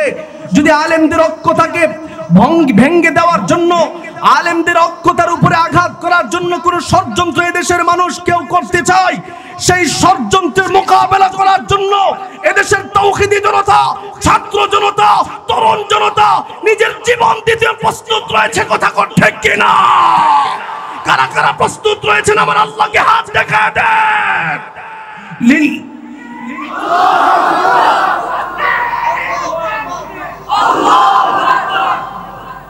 আল্লাহ আমাদের সবাইকে কবুল করুক। সকলে বলুন আমিন। আমরা সামনের বিপ্লবের জন্য প্রস্তুত রয়েছি। আজকে চট্টগ্রাম হাটহাজারী মাদ্রাসা রয়েছে, চট্টগ্রাম পুটিয়া মাদ্রাসা রয়েছে, চট্টগ্রাম জিরি মাদ্রাসা রয়েছে, চট্টগ্রাম কই গ্রাম বর্তমান এটা মাদ্রাসা না, কই গ্রাম মাদ্রাসা, দাউরা হাদিস পর্যন্ত মাদ্রাসা। এই মাদ্রাসার প্রতিটা ছাত্রদের এই আকাঙ্ক্ষাটা ছিল যে কখন আমাদের কওমি অঙ্গনের বিশেষ করে আল্লামা মামুনুল হক সাহেব এবং চরমুড়ার পীর সাহেব অক্ষতার স্লোগান দিবে। এখন আমাদের সেই আশাটা পূরণ হয়েছে, কথা কোন ঠিক কিনা? আর কোনো ভেদাভেদ নাই, বাকিরা যারা আছে তাদেরকেও ডাইকা ডাইকা আনা হচ্ছে। গতকালকে শাইখে চরমুনায়ের পক্ষ থেকে এই বক্তব্যটাও দেওয়া হয়েছে, আমরা সমস্ত ইসলামপন্থী যারা রাজনীতি করে সবার কাছে গিয়েছি, সবার সাথে কথা বলছি, পজিটিভ সাড়া পেয়েছি। আলহামদুলিল্লাহ বলবেন না? তার মানে ইসলামের বিজয় সামনে আগমন করতেছে, এবার আমাদের প্রস্তুত হওয়ার সময়, কথা কোন ঠিক কিনা? আর ইসলামের বিজয় তখনই আসে যখন মুসলমান সংখ্যা কম থাকুক, অক্ষতার ভিতরে যদি থাকতে পারে সাহাবীদের মতো, কথা কোন ঠিক কিনা? সাহাবীদের ঈমানের মতো যদি আমরা ঈমান প্রকাশ করতে পারি তাহলে কমের মধ্যে আল্লাহ পাক বরকত দান করবেন, কথা কোন ঠিক কিনা? খন্দকের যুদ্ধের ইতিহাস বলতেছিলাম, সেখান থেকে আমার নবীজির যে একটা সম্মান, আখলাক, চরিত্র, পাশাপাশি মর্যাদার কথা আছে এটা চলে আসবে। এটা বোঝানোর জন্য শুধুমাত্র বলতেছি, যুদ্ধের ময়দানে 3000 চলে গেল, কাফের মুশরিকিন হলো 10,000, মোকাবেলা চলতেছে চলতেছে চলতেছে, সময় পার হচ্ছে। এবার আমার নবীজি সাহাবীদের সম্মুখে ঘোষণা দিল যে তোমরা এই মুহূর্তে আমার সামনে কিছু পরামর্শ দাও, কোন পরামর্শটা আমি গ্রহণ করতে পারলে কুফফারদের বিরুদ্ধে আমরা বিজয় লাভ করতে পারবো। সাহাবীদের মধ্য থেকে একজন কিবারে সাহাবী ছিলেন হযরত সালমান ফারসি রাদিয়াল্লাহু তাআলা আনহু। তিনি বলেন, নবী গো, আমার মন বলে যদি মক্কা এবং মদিনার মধ্যবর্তী জায়গায় একটা পরীক্ষা খনন করতে পারি তাহলে কাফেররা এখানেই পরাজিত হয়ে যাবে। সুবহানাল্লাহ বলবেন না?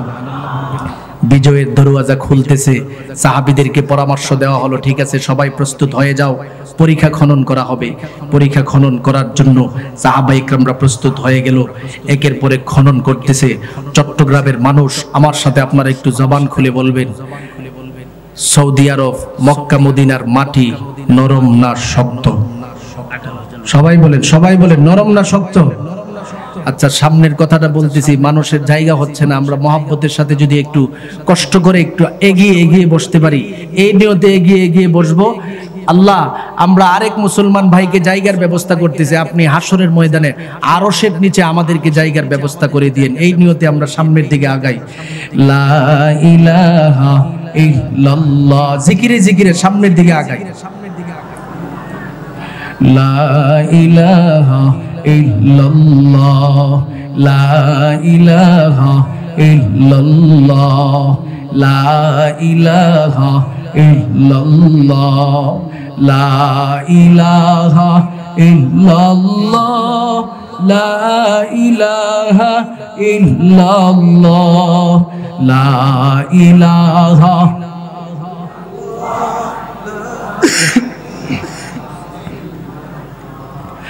লা ইলাহা ইল্লাল্লাহ মুহাম্মাদুর রাসূলুল্লাহ সাল্লাল্লাহু আলাইহি ওয়াসাল্লাম। ও কয়গ্রাম এলাকার আল্লাহর মুহাব্বতের বান্দারা, মনোযোগের সাথে আমার কথাগুলো শুনে নেন। সাহাবায়ে কেরামদেরকে এবার নির্দেশ দেওয়া হলো, বড় শক্ত মাটি সেটাও তোমরা খনন করতে থাকো। সাহাবীরা এবার কষ্ট শুরু করে দেয়, একের পর এক মেহনতের মধ্যে নেমে পড়ল। হঠাৎ করে সাহাবীদের মধ্য থেকে একজন সাহাবী যার নাম ছিলেন জাবের ইবনে আব্দুল্লাহ রাদিয়াল্লাহু তাআলা আনহু, পাগলের মতো দৌড়তে দৌড়তে আমার নবীর দরবারে উপস্থিত হয়ে গেল। ডেকে ডেকে বলেন, নবী গো, আমার বড় ক্ষুধা পেয়েছে, আমার বাড়িটা অনেক কাছে আছে ময়দান থেকে, যদি আপনি আমাকে অনুমতি দেন আমি বাড়িতে যাব, অল্প কিছু খাবার খেয়ে আগমন করব। আমার নবী আবার ঘোষণা প্রদান করে দেয় কতটুকু ক্ষুধার্ত হয়েছে। কথাটা বলার সাথে সাথে নবীর সাহাবী পেটের অংশ বিশেষ আমার নবীজিকে দেখায়, ডেকে ডেকে বলেন, নবী গো, এতদিন পর্যন্ত খাবার না খেতে পেয়ে পেটের মধ্যে একটা পাথর বেঁধে রাখলাম, আর সহ্য করতে পারছি না, আপনি যদি অনুমতি দেন আমি একটু বাড়ি থেকে খানাটা খেয়ে আসব। আমার নবী আবার জাবেরের দিকে তাকায় তাকায় বলেন, রে জাবের, কয়েকদিন পর্যন্ত খাবার না পায়া তুমি পেটের মধ্যে একটা পাথর বাঁধছো, যার কারণে খানা খাওয়ার জন্য তুমি পাগল হয়ে গেছো। এই কথা বলে আমার নবী রহমতে আলম নবী নিজের জুব্বা মুবারকটাকে উপরের দিকে উঠাইয়া ডেকে ডেকে বলেন, রে জাবের, কয়েকদিন পর্যন্ত খাবার না পায়া ক্ষুধার তাড়না সহ্য করতে না পারিয়া পেটের মধ্যে তুমি একটা পাথর বাঁধছো, অথচ আমি নবী রহমতে আলম নবী হওয়ার পরেও আমার আল্লাহ আমাকে এই জমিনের মধ্যে বড় কষ্ট দেওয়ার সিদ্ধান্ত নিয়েছে। তাকায় দেখো আমি নবীজি আমার পেটের মধ্যে 2টা পাথর বেঁধে রাখলাম। আমার নবীজির এই দৃশ্যটা দেখে জাবের ইবনে আব্দুল্লাহ সহ্য করতে পারে না, পাগলের মতো হয়ে যায়। কারণ সাহাবায়ে কেরামরা আমার নবীর এই খাসলত, আমার নবীর এই আদর্শ, আমার নবীর এই কষ্ট, এই সবগুলোর দিকে তারা সর্বহালাতে তাকায় থাকতেন। নবী যদি কষ্ট করতেন তারা কখনো বরদাস্ত করতে পারতেন না। জাবের ইবনে আব্দুল্লাহ একটা মুহূর্তের জন্য দেরি করে নাই, পাগলের মতো বাড়িতে উপস্থিত হয়ে যায়। বিবির সামনে যায়, চোখের পানিগুলো টপ টপ করে ছেড়ে দিয়া কান্দায়। বিবি আবার স্বামীর দিকে তাকাইয়া ডেকে ডেকে বলেন, স্বামী গো, আপনি না যুদ্ধের ময়দানে গেছেন, হঠাৎ করে আপনি কেন চোখের পানি ছেড়ে দিয়া কান্দিন? যুদ্ধের ময়দানে কি আমার নবীর কোনো সমস্যা হয়ে গেল? কথাটা শোনার সাথে সাথে জাবের ইবনে আব্দুল্লাহ ডেকে ডেকে বলেন, বিবি রে, আমার নবী রহমতে আলম নবী কতদিন পর্যন্ত খানা পাই না, ক্ষুধার তাড়না নিয়া পেটের মধ্যে পাথর বাঁধল। এরে বিবি, একটু জবাব দাও, আমার ঘরে কতটুকু খাবার আছে একটু বলো। এবার বিবি বলেন, 3 জনের অতিরিক্ত খাবার আমাদের ঘরে নাই। কথাটি শোনার সাথে সাথে স্বামী আবার পাগলের মতো আমার নবীর দরবারে উপস্থিত হয়ে গেল। ডেকে ডেকে বলেন, নবী গো, আপনাকে আমার বাড়িতে দাওয়াত, আপনি সহ 2 জন সাহাবী 3 জন মিলে আমার বাড়িতে যাবেন, ততটুকুই আমার ঘরে খাবার আছে। আমার নবী আবার উপস্থিত হবে। জাবের ইবনে আব্দুল্লাহ বাড়িতে যায় খাবার প্রস্তুত করতেছে। নবীজি সাহাবীদেরকে দাওয়াত দেওয়ার সিদ্ধান্ত নিলেন, কারণ শুধু 3 জন নিয়ে যদি জাবেরের বাড়িতে যায় অন্যান্য সাহাবীরা ক্ষুধার্ত থাকবে, এটা তো কখনো হতে পারে না। আমার নবী আবার 3000 সাহাবায়ে কেরামদের সামনে ঘোষণা দেয়, এর সাহাবায়ে কেরামের দল, চলো আমরা এই মুহূর্তে জাবেরের বাড়ির দিকে যাব। আমার নবীর দাওয়াত পাইয়া সাহাবায়ে কেরামরা জাবেরের বাড়ির দিকে রওনা হয়ে যায়। জাবেরের বিবি দূর থেকে তাকায় দেখে আমার নবী একা একা আগমন করে না, সাথে 3000 সাহাবায়ে কেরামের জামাত নিয়ে তার বাড়ির দিকে রওনা হচ্ছে। জাবেরের বিবি আবার স্বামীর দিকে তাকায় তাকায় বলে, স্বামী গো, আপনি কি রহমতে আলম নবীজিকে শুধুমাত্র একা অথবা 3 জন দাওয়াত দিয়েছেন, নাকি 3000-এর ব্যাপারে বর্ণনা করেছেন? বলে, না রে বিবি, আমি তো আমার নবীজিকে 3 জনের কথা শুধুমাত্র বলেছি। তাকায় দেখেন গো স্বামী, 3 জন আসে না, 3000 নিয়ে আসতেছে। স্বামী আবার বিবির দিকে তাকায় ডেকে ডেকে বলে, রে বিবি, তুমি কোনো টেনশন নিও না, আমি এমন একজন নবীর উপরে ঈমান আনলাম, যেই নবীর ব্যাপারে আমার দিলে বড় আস্থা আছে, বিশ্বাস রয়েছে। ওই নবী যদি চায় 3 জনের খাবারকে 3000-এর মধ্যে মেহমানদারি করাতে পারবে, তার মধ্যে বিন্দু পরিমাণে আমার দিলে কোনো সন্দেহ নাই। সুবহানাল্লাহ বলেন মুসলমান। চট্টগ্রামের ভাইয়েরা আমার সাথে একটু জবান খুলে বলেন, আপনারা যেই নবীর উপরে ঈমান আনছেন, এই নবী পারবে কি পারবে না? জবান খুলে বলেন, পারবে কি পারবে না? আমার নবী রহমতে আলম নবী জাবেরের বাড়িতে উপস্থিত হয়ে যায়। জাবেরের দিকে তাকায় তাকায় দেখে হাস্যোজ্জ্বল চেহারা, আমার নবী ধারণা করেছিলেন জাবের হয়তো দিলের ভিতরে কষ্ট পেয়ে বসে থাকবে, যে নবীরে বলছি 3 জন নিয়ে আসতে, আনছি 3000। নবী বলে, রে জাবের, যেই খাবারগুলি তুমি ইন্তজাম করেছো এটা আমি নবীর নিকটে আনো। আমার নবীর নিকটে আবার খাবারগুলি আনা হলো। অন্যান্য সাহাবা একরামদের সম্মুখে ঘোষণা প্রদান করে দেয়, এরে সাহাবীরা, তোমরা আদবের সাথে সবাই নিজ নিজ জায়গায় বসে পড়ো। সাহাবা একরামরা আবার বসে পড়লেন। বড় বড় নেতৃবৃন্দদের মধ্য থেকে যেই সাহাবী ছিল তাদেরকে ডাকা হলো, তাদের কাছে খাবারগুলি দেওয়া হলো। ঘোষণা প্রদান করে দেয়, এই মুহূর্তে বিসমিল্লাহ বলে পাত্রটাকে সবার কাছে খাবার পৌঁছায় দাও। তবে সাবধান, পাত্রর দিকে বিন্দু পরিমাণে নজর দিবা না। সাহাবা একরামরা এবার খাবার দিতে শুরু করে দেয়। জাবের ইবনে আব্দুল্লাহ বলেন, আমি তাকায় দেখি 3 জনের খাবার নিয়ে সাহাবা একরামরা বিসমিল্লাহ বলে যখন দিতে শুরু করে দেয়, 1 থেকে শুরু হয়ে গেল, 100 জন পরিপূর্ণ হয়ে গেছি, 200 জন পরিপূর্ণ হয়ে গেছি, 1000 পরিপূর্ণ হয়ে গেছি, 2000 পরিপূর্ণ হয়ে গেল। এভাবে 3000 পরিপূর্ণ হওয়ার পর রহমতে আলম নবী আমাকে ডেকে ডেকে বলেন, রে জাবের, সবার খাবার পরিপূর্ণ হয়ে গেছে, বাকি খাবারগুলো তোমার কাছে নিয়ে নাও। জাবের বলেন, আমি আমার খাবারের পাত্রের দিকে তাকায় দেখি বিন্দু পরিমাণে খাবারও আমার সেই পাত্র থেকে কমে যায় না। সুবহানাল্লাহ। মুহাব্বতের সাথে জবানটা খুলে বলুন আল্লাহু আকবার। मोहम्मद अरबी है व नबी रस्ते पे शुआ, आलम हुआ उसकी पैदाइश से उजाला, आलम हुआ उसकी पैदाइश से उजाला, शफीउल उमम हमारा नबी रोज क़यामत, शफाअत करेगा अल्लाह के बस गुनाहगार उम्मत, शफाअत करेगा अल्लाह के बस गुनाहगार उम्मत। मोहम्मद को मोहब्बत करो भाई दिल में हमेशा, ताकि शबे मुर्दे का मालूमत मुस्तफा, ताकि शबे मुर्दे का मालूमत मुस्तफा।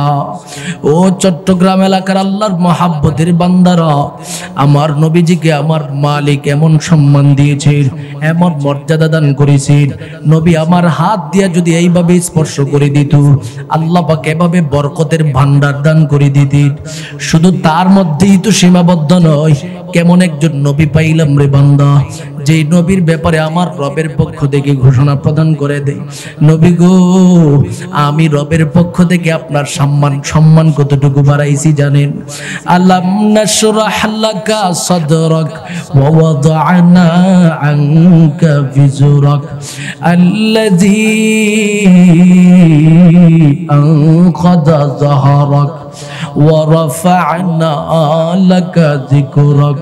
একটা জবান বন্ধ রাখবেন না, জবানটা খুলে বলুন আল্লাহু আকবার।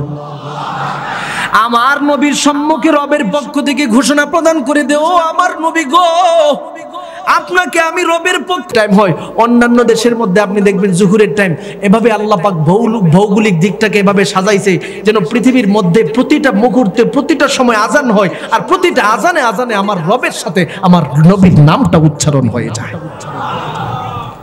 সম্মান আছে না নাই? শুধু তার মধ্যেই তো সীমাবদ্ধ নই রে গোলাম। আমার নবী রহমতে আলম নবী মুহাম্মদুর রাসূলুল্লাহ সাল্লাল্লাহু আলাইহি ওয়াসাল্লামকে আমার আল্লাহর সম্মান জানাই। ওয়াদ-দুহা ওয়াল-লাইলি ইযা সাজা মা ওয়াদ্দাআকা রাব্বুকা ওয়া মা ক্বালা ওয়ালাল আখিরাতু খায়রুল লাকা মিনাল উলা ওয়ালা সাউফা ইউতিকা রাব্বুকা ফাতারদা। একটা জবান বন্ধ রাখবেন না, জবানটা খুলে বলুন আল্লাহু আকবার।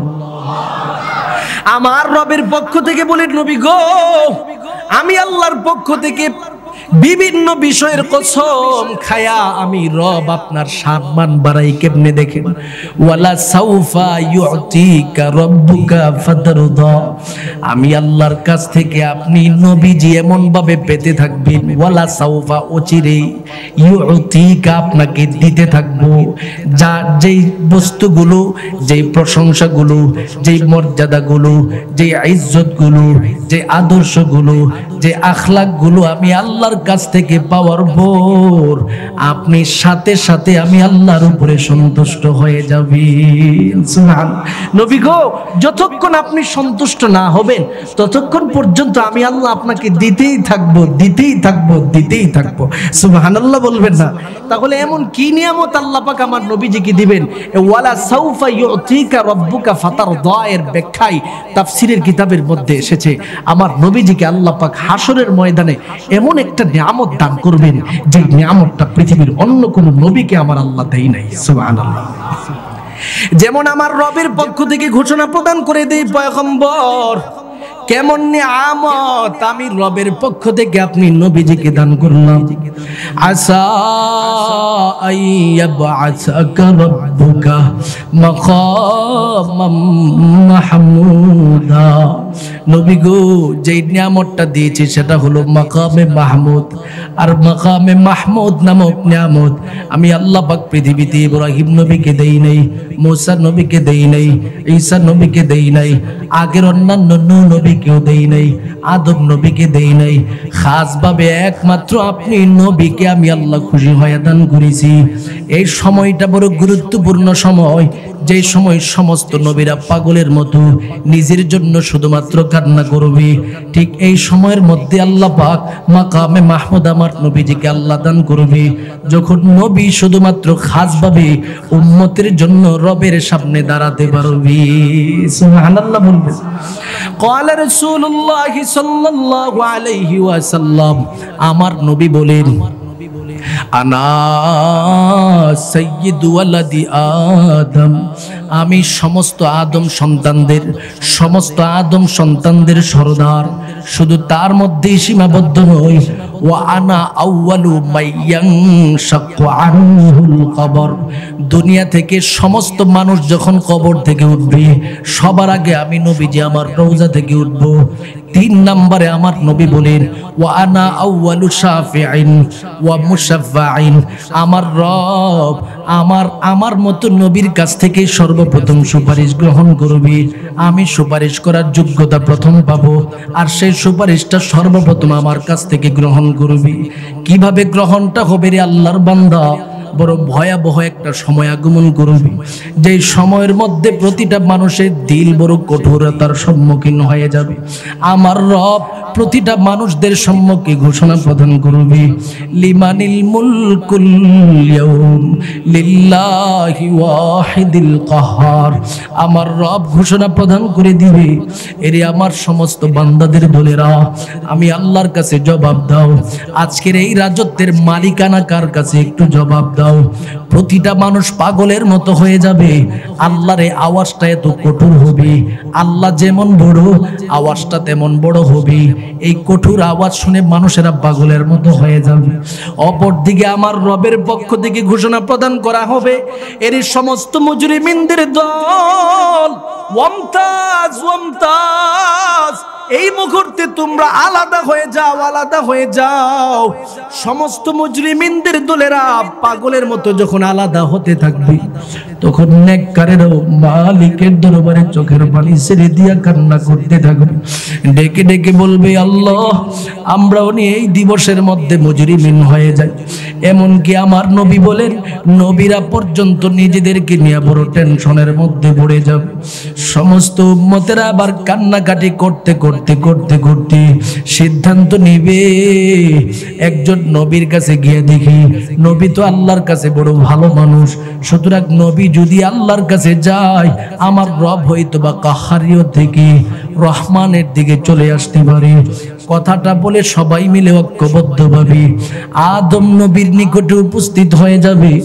ডেকে ডেকে বলবে, ও পয়গম্বর আদম, আপনি তো আমাদের বাবা ছিলেন, তাকায় দেখেন না রবের পক্ষ থেকে কত কঠোর ভাষায় আমাদেরকে ধমকির বড় ধমকি দিতেছে। আদম নবী বলবে, আমি তোমাদের সম্মুখে কি করব, কোনো রাস্তা আমার কাছে নাই। লাস্তু হা হুনাকুম, লাস্তু হা হুনাকুম, এই দিবসে আমার কোনো বিন্দু পরিমাণে যোগ্যতা নাই। উম্মতেরা আবার পাগলের মতো রওনা হয়ে যাবে নবীর নিকট। তিনিও বলবে লাস্তু হা হুনাকুম। এবার চলে যাবে ইব্রাহিম নবীর নিকট। তিনিও বলবে লাস্তু হা হুনাকুম। এবার চলে যাবে মূসা নবীর নিকট। তিনিও বলবে লাস্তু হা হুনাকুম। এবার চলে যাবে ঈসা নবীর নিকট। ঈসা নবীর কাছে সবাই মিলে বড় কান্না ভরা আওয়াজে বলতে থাকবে, ও পয়গম্বর ঈসা, আপনি যদি আমাদের ব্যাপারে একটু সুপারিশ না করেন, যাওয়ার মতো কোনো পথ নাই, যাওয়ার মতো কোনো রাস্তা নাই। ঈসা নবী সমস্ত উম্মতের চোখের পানি দেখিয়া বড় পাগলের মতো ঘোষণা দিতে থাকবে, এর সমস্ত উম্মতের দল, আজকে যেই দিবসে আমার কাছে তোমরা আগমন করছো, এই দিবসের মধ্যে একমাত্র ব্যক্তি রয়েছে যার নাম মুহাম্মাদুর রাসূলুল্লাহ সাল্লাল্লাহু আলাইহি ওয়াসাল্লাম। এই নবীর কাছে ছাড়া আর কোনো উপায় থাকবে না। পাগলের মতো সমস্ত উম্মতেরা নবীর নিকটে চলে যাবে। আমার নবীর নিকটে দাঁড়ায়া চোখের পানিগুলো টপ টপ করে ছেড়ে দিয়া কাঁদবে। নবী বলবে, কেন কান্না করো, জবাব দাও, জবাব দাও, জবাব দাও। সমস্ত উম্মতের কান্না দেখে আমার নবী যখন প্রশ্ন করবে, উম্মতেরা আবার জোরে আওয়াজে চিৎকার করে করে বলবে, নবী গো, গেলাম আদম নবীর কাছে, তিনিও আমাদেরকে দূর দূর বলে দূরে সরাইয়া দিল। গেলাম নূহ নবীর কাছে, তিনিও আমাদেরকে দূরে সরাইয়া দিল। গেলাম ইব্রাহিম নবীর কাছে, তিনিও আমাদেরকে সরাইয়া দেয়। গেলাম মূসা নবীর নিকট, তিনিও আমাদেরকে দূর দূর বলে দূরে সরাইয়া দেয়। ও নবী, আপনি যদি আজকে আমাদেরকে দূরে সরাইয়া দিন, এই দিবসে আমাদের উপায় থাকবে না গো নবী। ও চট্টগ্রাম এলাকার আল্লাহর মহব্বতের বান্দাদের দল, আপনার আমার নবী দয়ার নবী, মায়ার নবী, উম্মতের কান্না দেখে চোখের পানি ছেড়ে দিয়া জুড়ে একটা চিৎকার মারি, একটা দৌড় মারবে রে গোলাম। মাকামে মাহমুদ নামক নিয়ামতের সামনে দাঁড়াইয়া সিদ্ধান্ত নিবে, আমার মালিক কেমনে কবুল করবে আমি একটু দেখে নাই। এই কথা বলে সেজদায় পড়ে আমার রবের দরবারে কাঁদতে আরম্ভ করে দিবি। আমার রবের দরবারে কাঁদবি কাঁদবি আর বলতে থাকবে, ও গো দয়ার আল্লাহ, আমার উম্মতের অবস্থা বড় খারাপ। এই ভয়াবহ অবস্থার মধ্যে আমার উম্মতেরা কোথায় যাবে, কার কাছে যাবে রে আল্লাহ?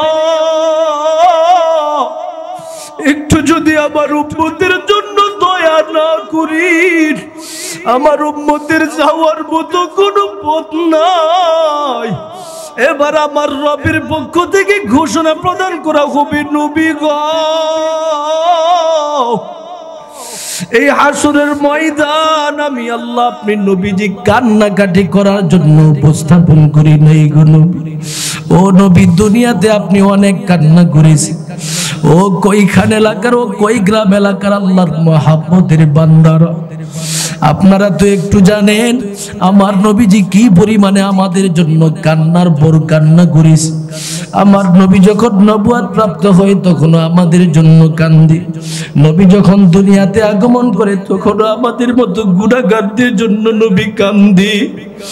আমার নবী রহমতে আলম নবী দুনিয়াতে যখন সুযোগ পায় তখন ওই উম্মতের জন্য কান্দি। আমার নবীর জীবনের সূচনা লগ্নে আমার নবীর একটা অভ্যাস ছিল, সর্বহালাতে তিনি সিজদায় পড়ে থাকতেন, তাহাজ্জুদের নামাজে দাঁড়াইতেন, পাউটা পর্যন্ত ফুলে যাইতো। আমার নবী একবার আম্মা জান আয়েশার দিকে তাকায়া, আম্মা জান আয়েশা আমার নবীর দিকে তাকায়া জিজ্ঞাসা করে বলে, নবী গো, আপনার তো দুনিয়াতে কোনো গুনাহ নাই, গফিরা আমার রবের পক্ষ থেকে তো আপনার জীবনের সমস্ত গুনাহ মাফ করে দেওয়ার ঘোষণা দিয়েছে, আপনার আগেরও কোনো গুনাহ নাই, পরেরও কোনো গুনাহ নাই, তারপরে আপনি কেন এইভাবে কষ্টের উপর কষ্ট করে? আমার নবী রহমতে আলম নবী আয়েশার দিকে তাকায় বলে, রে আয়েশা,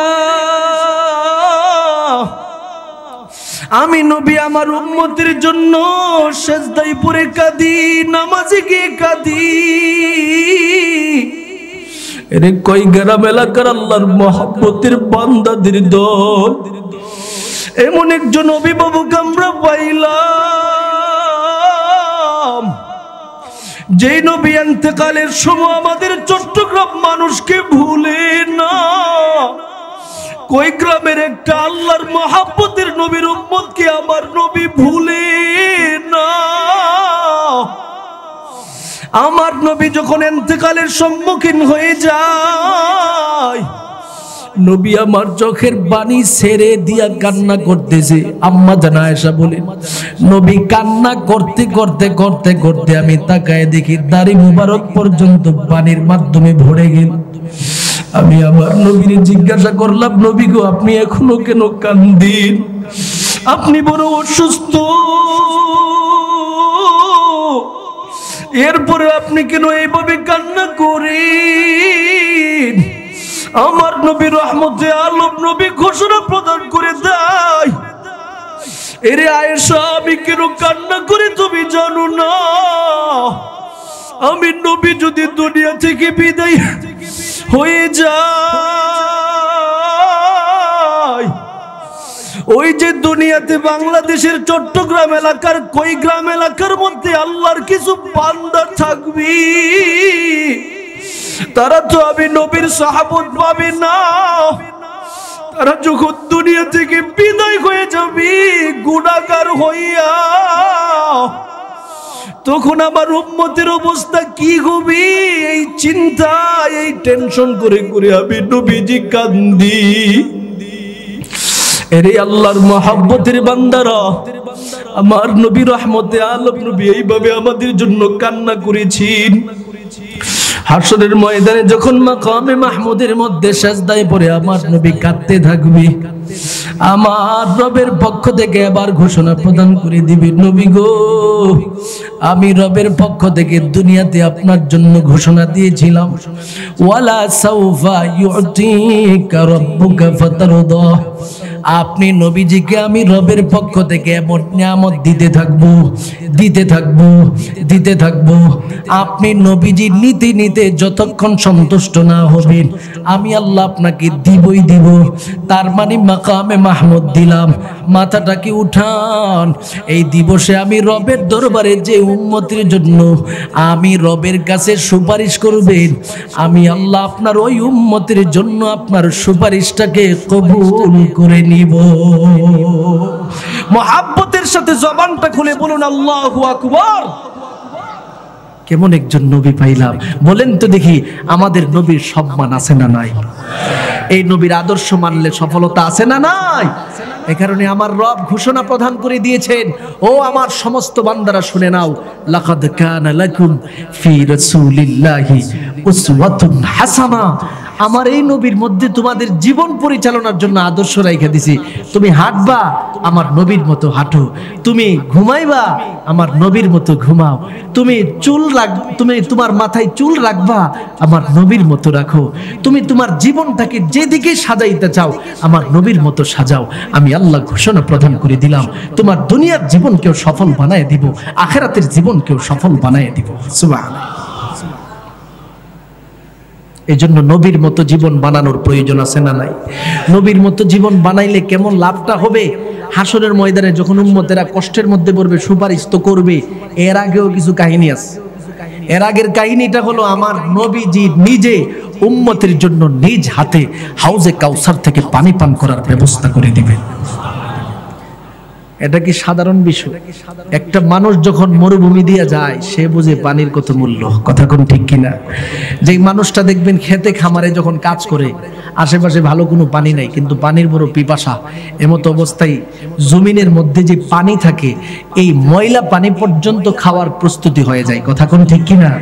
কারণ পানির পিপাসা বড় কঠিন পিপাসা। একটা মানুষ যদি 3 দিন 4 দিন ভাত না খাইয়া থাকে, অন্য কিছু না খাইয়া থাকে, তারপরেও বাঁচার সম্ভাবনা আছে, কিন্তু পানি না পান করলে বাঁচার সম্ভাবনা নাই, কথা কোন ঠিক কিনা?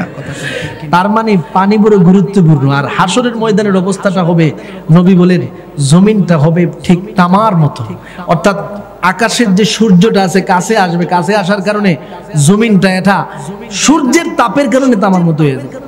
বুঝেন না কথা? এই কঠিন মুহূর্তের মধ্যে আমার নবী বলেন মানুষের পানির এত পিপাসার্ত হয়ে যাবে, পাগলের মতো ছুটতে থাকবে একটা গ্লাস পানি পাই কিনা। ঠিক এই মুহূর্তে আল্লাহ পাক অন্য কোন নবীকে পানির ব্যবস্থা করে নাই, আমার জন্য পানির ব্যবস্থা করেছেন। ওই কুনার ভাইরা সুবহানাল্লাহ বলে না, একটু জবানটা খুলে বলেন সুবহানাল্লাহ। আমার নবীর কাছে আল্লাহ পানির ভান্ডার রেখে দিয়েছে, এজন্য আল্লাহ নিজে বলেন ইন্না আ'তাইনাকাল কাউসার ফাসাল্লি লিরাব্বিকা ওয়ানহার ইন্না শানিআকা হুয়াল আবতার। এরে মুমিন, আমার রবের পক্ষ থেকে ঘোষণা প্রদান করে দি, ও পয়গম্বর, আমি আল্লাহ আপনার সম্মুখে ঘোষণা দিতেছি, আপনার উপরে সন্তুষ্ট হইয়া আপনাকে ভালোবেসে আমি আল্লাহ আ'তাইনাকাল কাউসার, কাউসার নামক নিয়ামত দান করে দিলাম। কাউসার নামক নিয়ামত কি হতে পারে গো নবী? একটু ভালো করে শুনে নেন। সেটা হলো আমি আল্লাহ পাক আপনাকে হাউজে কাউসার দান করিলাম। এটা হলো একটা হাউজ, আর এই হাউজটা থাকবে পরিপূর্ণ পানিতে ভরা। কেমন পানি থাকবে? যেই পানির যোগ্যতার ব্যাপারে, যেই পানির গুরুত্বের ব্যাপারে আমার নবী ঘোষণা প্রদান করে দেয়। হাসরের ময়দানে আমার রবের পক্ষ থেকে আমাকে যে পানিটার ব্যবস্থা করবি, হাউজি মাসিরাতু শাহরিন মাউহু আবিয়াযু মিনাল লাবান রিহুহু আতয়াবু মিনাল মিস্ক কিজানুহু কানুজুমিস সামা মাইয়াশরাবু মিনহা ফালা ইয়াজমাউ লাহু আবাদান।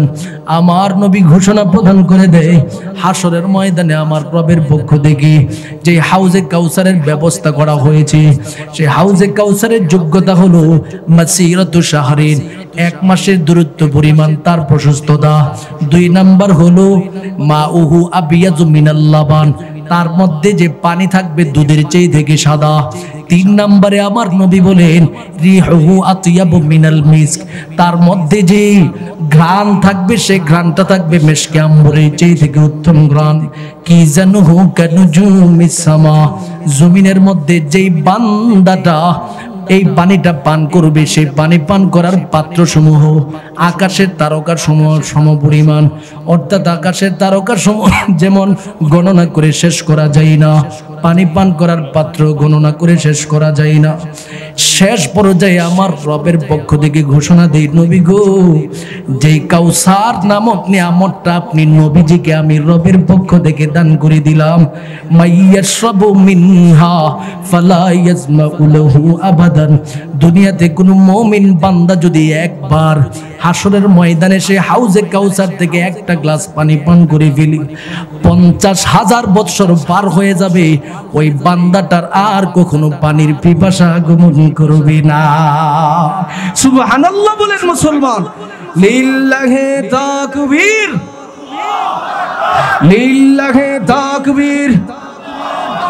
মুফতি আলী হাসান উসামা সাহেবের আগমন, আলী হাসান উসামা সাহেবের আগমন। লিল্লাহি তাকবীর। আমার আলোচনা ছিল কর্তৃপক্ষের পক্ষ থেকে আমাকে যেই বিষয়টা নির্ধারণ করেছিল আমার নবীর সম্মান মর্যাদার উপরে কথা বলার জন্য, আমি শুরু থেকে শেষ পর্যন্ত আপনাদের সামনে নবীর সম্মান মর্যাদাকে নিয়ে কথা বলেছি। এখন নবীর সম্মান মর্যাদার কথা শুনলেই হবে নাকি নবীর ইত্তেবাও করতে হবে? কথা কন না কেন? নবীর ইত্তেবা করতে হবে। সুতরাং নবীর ইত্তেবা করার জন্য যত রাস্তা এদেশের আলেম সমাজ, এদেশের ইমাম সমাজ, এদেশের হক্কানি উলামা ইকরামরা আপনাদের সম্মুখে বর্ণনা করবে, প্রতিটা বিষয় মানার চেষ্টা করবেন, তাহলে আমার নবীর ইত্তেবা হয়ে যাবে। আর আমার নবীর ইত্তেবা যদি কোনো বান্দা সঠিকভাবে করতে পারে, নবী বলেন ফাকাদ আহাব্বানি, সে আমাকে ভালোবাসলো। আর যে আমাকে ভালোবাসলো, খেজুর গাছ আমি নবীকে ভালোবাসার কারণে আমি কাছে নিয়ে গিয়েছিলাম, আমার মিম্বরের পাশে তার জায়গা হয়েছে। আর বাংলাদেশের চট্টগ্রাম কইগ্রাম এলাকার মানুষ যদি আমি নবীর একটা সুন্নতকে জীবিত করে কানা মাই ফিল জান্নাহ, সে আমি নবীর সাথে জান্নাতের ভিতরে থাকবে।